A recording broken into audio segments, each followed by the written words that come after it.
Insider live का top news देख रहे हैं आप और मैं हूं आपके साथ में अनामिका।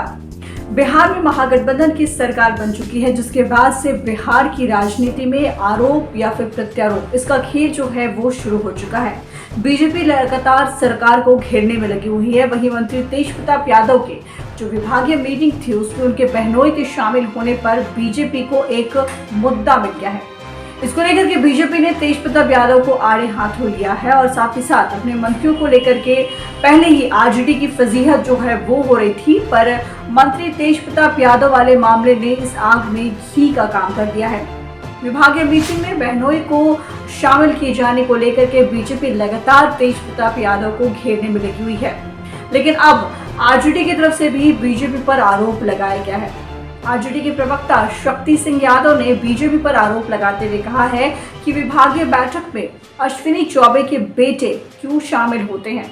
साथ ही उन्होंने ये भी कहा कि राम नारायण मंडल, नितिन नवीन, तारकिशोर प्रसाद का भी परिवार जो है वो विभागीय बैठक में शामिल किए जाने का आरोप लगाया है। उनका कहना है कि बीजेपी पहले अपने गिरेबान में झांक कर देख ले और उसके बाद दूसरों पर आरोप लगाए। इधर राजधानी पटना के दानापुर में नाव हादसा हुआ है। जी हां, मनेर संगम के पास एक नाव डूब गई है। तेज हवा के कारण बालू लदी नाव नदी में डूब गई है। इस घटना के बाद कई लोग जो हैं वो लापता बताए जा रहे हैं। वहीं हादसे के बाद लोगों में हड़कंप मचा हुआ था। बताया जा रहा है कि नाव पर कुल 15 लोग सवार थे और इस दौरान सभी लोग गंगा नदी में डूब करके लापता हो गए हैं। किसी भी नाविक का अब तक पता नहीं चल पाया है। जो जानकारी मिली है उसके अनुसार मनेर के सुअर बरवा दियारा पर अवैध बालू खनन करने के बाद नाव जो है वो बालू बिक्री के लिए पहले जा रही थी और इसी बीच तेज हवा चली और जिस कारण गंगा नदी में नाव जो है बालू लदी नाव नाविकों के साथ में पलटकर डूब गई। बिहार में महागठबंधन की सरकार आने के बाद आरजेडी और कांग्रेस मौके का फायदा उठाने में लगी हुई है। दोनों पार्टियों ने एक साथ सरकार से जमीन की मांग कर दी है। पार्टी ऑफिस विस्तार के लिए जमीन मांगी गई है। आरजेडी के प्रदेश अध्यक्ष जगदानंद सिंह और पूर्व कांग्रेस अध्यक्ष अनिल शर्मा ने वीर चंद्र पटेल पथ पर जमीन मांगी है।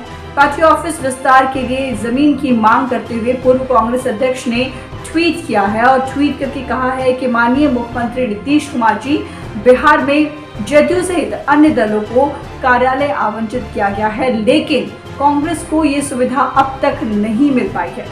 कांग्रेस का आवेदन लंबित है और रिक्वेस्ट है, आग्रह है कि निर्धारित मानदंड के अनुरूप कांग्रेस पार्टी को भी वीरचंद पटेल पथ पर कार्यालय आवंटित किया जाए।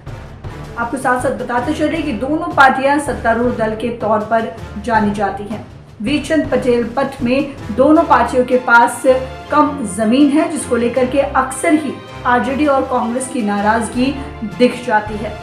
अगर आरजेडी की बात करें तो ये विधायकों के लिहाज से सबसे बड़ी पार्टी है और ऐसे में सरकार में आने के बाद पार्टी ने मौके पर चौका मारना शुरू कर दिया है और यही मौका है कि जब पार्टी ऑफिस का विस्तार कराया जा सकता है।